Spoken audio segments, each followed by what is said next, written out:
Hello friends, welcome to Nithya திலீக்மார் vlogs. இன்றைக்கி பார்த்தீங்கன்னா நம்ம வீட்டில் இருக்கக்கூடிய சிம்னியை எப்படி ஈஸியாக கஷ்டமே இல்லாமல் க்ளீன் பண்ணலாம் அப்படின்னு பார்க்க போகிறோங்க. ஒரே ஒரு பொருள் வச்சு தான் க்ளீன் பண்ண போகிறோம். நிறையா கஷ்டப்பட்டோ நிறையா பொருள் வச்சோ நம்ம எதுவுமே க்ளீன் பண்ண போகிறதில்ல. ஒரு பொருள் வச்சு சிம்னியை இவ்வளோ அழுக்காக இருக்கக்கூடிய சிம்னியை நம்ம எப்படி புதுசு போல் மாற்றலாம் அப்படின்னு தான் பார்க்க போகிறோங்க. இது பார்த்தீங்கன்னா இந்த ஃபேபர் கம்பெனி 10 years ஆச்சுங்க வாங்கி. இங்கே பாருங்கள் மேலே எவ்வளோ டஸ்ட் படிஞ்சிருக்குதுன்னு சொல்லிட்டு அந்த எண்ணெய் பிசுக்கோடு அந்த காற்றுல இருக்கிற அந்த டஸ்ட்டும் சேர்த்து படிஞ்சு மேலே அவ்வளோ டஸ்ட். அதில் அடியிலையும் பார்த்தீங்கன்னா சிம்னிக்கு இது அடி போர்ஷனுங்க. அடியில் நான் சமைக்கிறப்ப அன்றைக்கி ஒரு நாள் தக்காளி தொக்கு செய்கிறப்ப அது மேலே தெரிச்சது. நான் அப்படியே க்ளீன் பண்ணாமல் விட்டுட்டேன். அது சோம்பேறித்தனே சொல்லலாங்க. இங்கே பாருங்கள், அந்த நாப்லெல்லாம் அப்படியே ஃபுல்லாகவே எண்ணெய் அப்படியே சொட்ட ஆரம்பிச்சிருச்சுங்க. அந்த அடி ஃபில்ட்ரும் பார்த்தீங்கன்னா அவ்வளோ எண்ணெய் பிசுக்கு. நான் ஆக்சுவலாக 1.5 to 2 months க்ளீன் பண்ணிடுவேங்க. இது பார்த்தீங்கன்னா கிட்டத்தட்ட ஒரு 5 to 6 months இருக்குங்க நான் க்ளீன் பண்ணி. சரி, ஒரு சோம்பேறித்தனம் ஒரு பக்கம் இருந்தாலும் சரி, அந்த ஃபில்ட்ரு எவ்வளோ நாள் கெப்பாசிட்டி, அந்த எண்ணெய் எவ்வளோ அப்சார்ப்ஷன் பவர் இருக்குது, அந்த மோட்டருக்கு எவ்வளோ நாள் அது அப்சார்ப் பண்ணுது, எவ்வளோ நாள் ஃபில்ட்ரு நமக்கு எண்ணெய் சக் பண்ணுது அப்படின்னு சொல்லி பார்க்கலாம் அப்படின்னு சொல்லிக்கிட்டு விட்டுட்டேங்க. அது விட்டதோட இது பார்த்தீங்கன்னா இங்கே பாருங்கள் எவ்வளோ க்ளீனாக அந்த ஃபில்ட்ரு இப்படி ஆயிடுச்சு. இந்த ஃபில்ட்ரை தான் நம்ம இப்போ புதுசு போல் மாற்ற போகிறோங்க. இதெல்லாம் பார்த்துக்கோங்க. அந்த சிம்னி இப்போ எப்படி இருக்குன்னு சொல்லிட்டு ஃபில்ட்ரு இதை நம்ம எப்படி க்ளீன் பண்ணலாம் ஈஸியாக அப்படின்னு தான் பார்க்க போகிறோம். இப்போ ஃபில்ட்ரு ரிமூவ் பண்ணிட்டேங்க. ரிமூவ் பண்ணுறப்ப ரொம்ப கஷ்டமாக இருந்தது. கையிலலாம் ஒரே எண்ணெய் கரை. பாருங்கள், அந்த சென்டர்லாம் பார்த்தீங்கன்னா அவ்வளோ டார்க்காக அவ்வளோ எண்ணெய் பிசுக்கு. இதெல்லாம் ஃபஸ்ட்டு பார்த்தீங்கன்னா ரொம்ப சிரமப்பட்டு க்ளீன் பண்ணிகிட்ருப்பேன். இது பாருங்கள், சைடில் இதுதான் எண்ணெய் அப்படியே படிஞ்சு அந்த நாபில் அப்படியே சொட்ட ஆரம்பிச்சிருச்சு. அதை நான் கழட்டப்ப பார்த்தீங்கன்னா பாருங்கள், கையிலேயே எனக்கு அவ்வளோ எண்ணெய் பிசுக்கு. ஃபஸ்ட்டுலாம் இது பார்த்திங்கன்னா நான் ஒரு விம் பார் போட்டு அந்த டூத் ப்ரஷ் வச்சு சென்டரில் வாஷ் பண்ணி ரொம்ப சிரமப்பட்டு வந்தேங்க.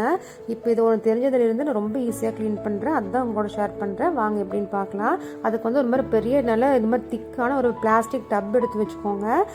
ரொம்ப லைட் வெயிட்டாக எடுக்க வேண்டாங்க. நம்ம ஹாட் வாட்டர் ஊற்றுறப்ப கொஞ்சம் உருகுனாலும் உருகிடும். இந்த மாதிரி நல்லா திக் வெயிட்டு எடுத்துக்கோங்க. இந்த 3 ஃபில்ட்ரு ரிமூவ் பண்ணிட்டு 1 by 1 மேலே வச்சுக்கோங்க. வச்சுட்டு இப்போ பார்த்தீங்கன்னா இது காஸ்டிக் சோடான்னு சொல்லுவாங்க. எல்லா ஹார்ட்வேர் ஷாப்லேயுமே கிடைக்குதுங்க. ஆன்லைன்லேயும் இருக்குதுங்கிறாங்க. நான் ஆன்லைனில் வாங்கினதில்லை. லோக்கல் இருக்கக்கூடிய ஹார்ட்வேர் ஷாப்பில் தாங்க வாங்கி வச்சுருக்கிறேன். இது பார்த்தீங்கன்னா கொஞ்சம் ரொம்ப பவர்ஃபுல் தாங்க. நம்ம சிம்னி க்ளீன் பண்ணுற அந்த அண்ணாலாம் இதை யூஸ் பண்ணாங்க. நான் கேட்டதுக்கு காஸ்டிக் சோடான்னு சொன்னாங்க. இதை நீங்கள் யூஸ் பண்ணலாம், ஆனால் ரொம்ப கேர்ஃபுல்லாக யூஸ் பண்ணணும்.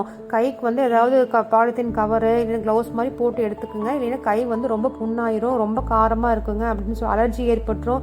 சிலருக்கு ஒத்துக்கலைன்னா ஸ்கின் அலர்ஜி கூட ஆயிருன்னு சொல்லி சொன்னாங்க. இருந்தாலும் நான் கொஞ்சம் சேஃபாக யூஸ் பண்ணால் ஒன்றும் ப்ராப்ளம் இல்லைன்னு சொன்னாங்க. சரி, நாமளும் அதை வாங்கி யூஸ் பண்ணலான்னு பார்த்தேங்க. செம ரிசல்ட்டுங்க. இங்கே பாருங்கள், அதை ஃபுல்லாக நான் காஸ்டிக் சோடா எல்லா ஃபில்ட்ரு 3 ஃபில்ட்ரு மேலேயுமே போட்டுட்டு நல்லா இந்த மாதிரி ஆயில் பறக்கிற மாதிரி நல்லா சுடுதண்ணி வச்சு அது மாதிரி மேலே ஊற்றி விட்டுருங்க. ஊற்றுனோடனே பாருங்கள் அந்த எண்ணெய் பிசுக்கு எவ்வளோ சூப்பராக அப்படியே பிரிஞ்சு வந்துருச்சுன்ட்டு.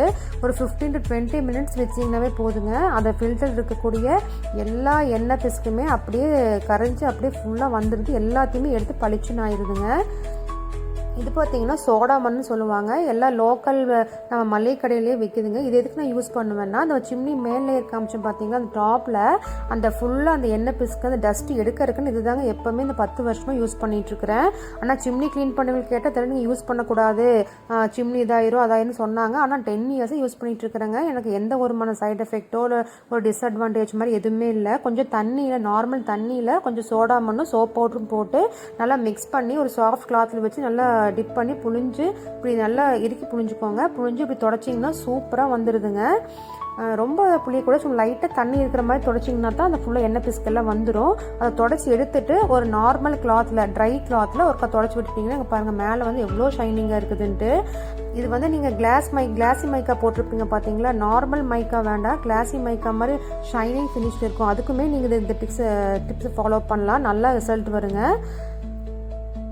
இங்கே பாருங்கள், ஃபஸ்ட்டு எவ்வளோ எப்படி இருந்தது ஃபில்ட்ரு நம்மளுக்கு. இங்கே பாருங்கள் எவ்வளோ சூப்பராக க்ளீன் ஆயிடுச்சுன்னு சொல்லிட்டு ஒரு 15 minutes தாங்க ரெஸ்ட் விட்டுருந்தேன். அவ்வளோ சூப்பராக நம்மளுக்கு க்ளீன் ஆயிடுச்சு. நீங்கள் ரொம்ப நேரம் விடக்கூடாது. விட்டிங்கன்னா நம்ம தண்ணி ஆற மறுபடியும் எண்ணெய் பிசுக்கு அதிலேயே ஒட்டிக்கும். அதனால் ஒரு 15-20 minutes வச்சு எடுத்திங்கன்னா போதுங்க. இப்போ பாருங்கள் தண்ணியிலேருந்து எடுக்கிறப்பவே எவ்வளோ சூப்பராக ஷைனிங்காக நம்மளுக்கு மின்னுதுன்னு பாருங்கள். புது ஃபில்ட்ராட்டவே ஆயிடுச்சு. இப்போ சைடில் பாருங்கள் என்ன பிஸ்கு வந்து நம்ம சொட்ட மாதிரி காமிச்சோம் இல்லைங்களா, அதை பார்த்து எல்லாமே நம்மளுக்கு வந்துடுச்சு. நீங்கள் இப்படியே கூட மாட்டிக்கலாம். நீங்கள் எதுக்கு வந்து மேலே வந்து நார்மல் நைலான் ஸ்க்ரப்பர் தான் வச்சுருப்பேங்க பாத்திரம் நம்ம வாஷ் பண்ணுறதுக்கு. அந்த எந்த ஸ்க்ரப்பர் வேணால் நீங்கள் எடுத்துக்கலாம். அந்த க்ரீன் கலர் ஸ்க்ரப்பர் இது எது வேணால் எடுத்துகிட்டு சும்மா நார்மல் சோப் என்ன யூஸ் பண்ணுறீங்களோ பாத்திரம் கழுவுறதுக்கு அதை எடுத்து ஒரு வாஷ் பண்ணிட்டீங்கன்னா மேலே வந்து கொஞ்சம் லைட்டாக அந்த ஒரு மாதிரி வலுவழுப்பாக இருக்கிற மாதிரி இருக்கும். எண்ணெய் பிஸ்கில் சும்மா லைட்டாக அந்த வலுவழுப்புக்காக வாஷ் பண்ணிட்டீங்கன்னா சும்மா நல்லா சூப்பராக நல்லா பளிச்சுன்னு இந்த மாதிரி ஆயிருங்க. நான் வந்து உங்கள்கிட்ட வந்து டிஃப்ரென்ஸ் காமிக்கிறதுக்காக இந்த வீடியோ எடுத்தேன். இங்கே பாருங்கள், இது வந்து வாஷ் பண்ணதுக்கு அப்புறமா அந்த தண்ணியில் இருக்கிற அழுக்கு பாருங்கள், அந்த எண்ணெய் பிஸ்காடோ அழுக்கு எப்படி இருக்குதுன்னு சொல்லிட்டு. இப்போ நார்மல் வாட்டர் காமிப்பேன் பாருங்கள், அந்த வாட்டருக்கு இதுக்கும் கலர் டிஃப்ரென்ஸ் பாருங்கள். இது நார்மல் வாட்டர் கலரு, அந்த கலரும் பார்த்தீங்கன்னா நல்லாவே உங்களுக்கு டிஃப்ரென்ஸ் தெரியும். நம்ம அந்த ஃபில்டரில் எவ்வளோ எண்ணெய் இருந்துக்குதுன்னு சொல்லிட்டு. இப்போ பாருங்கள், நான் 3 ஃபில்டருமே நீட்டாக நான் வாஷ் பண்ணி எடுத்துகிட்டு வந்துட்டேன். எவ்வளோ சூப்பராக புதுசாட்ட ஆயிடுச்சுன்னு பாருங்களேன், ஷைனிங்காக. பாருங்கள், சிம்னி வந்து மேலேயும் நல்லா க்ளீன் பண்ணிட்டேன். நீங்கள் சோடா மண் வந்து நீங்கள் எதுக்கு வேணால், அதாவது எண்ணெய் பிஸ்கு இருக்கிற எந்த பொருளுக்குமே யூஸ் பண்ணலாங்க. ஆயில் இருக்கிற ஆயில் கேனுக்கு, அந்த மாதிரி எண்ணெய் இருக்கிறதுக்கு எதுக்குமே நீங்கள் வந்து போட்டு யூஸ் பண்ணிங்கன்னா சூப்பராக அந்த ஆயில் வந்து அப்படியே விட்டு வந்துடுங்க. நான் அதுதான் வந்து அந்த மாதிரி பொருட்களுக்கெல்லாம் எப்போவுமே ரொம்ப நாளாக யூஸ் பண்ணிகிட்ருக்கிறேன். எனக்கு எந்த சைடு எஃபெக்ட்டும் வரதில்லை. சிம்னியுமே நான் வந்து 10 இயர்ஸாக அது வச்சு தான், இங்கே பாருங்கள் அடியிலையும் அதே மாதிரி அதை வச்சு தான் தொடச்சேன். ஃபஸ்ட்டு பார்த்தீங்கன்னா எவ்வளோ டார்க் ஸ்பாட்ஸ் இருக்கும் உங்களுக்கு, பிளாக்காக. இங்கே பாருங்கள் எதுவுமே கிடையாது, பளிச்சுன்னு ஆயிடுச்சு நம்மளுக்கு. இதுக்குமே இந்த சோடாமன் வாட்டர் அந்த தான் யூஸ் பண்ணினேன். நீங்கள் வேணால் ட்ரை பண்ணி பாருங்கள். பார்த்துட்டு உங்களுக்கு எப்படி இருக்குதுன்னு சொல்லிவிட்டு ரிசல்ட் எனக்கு மறக்காமல் கமெண்ட்டில் ஷேர் பண்ணுங்கள்.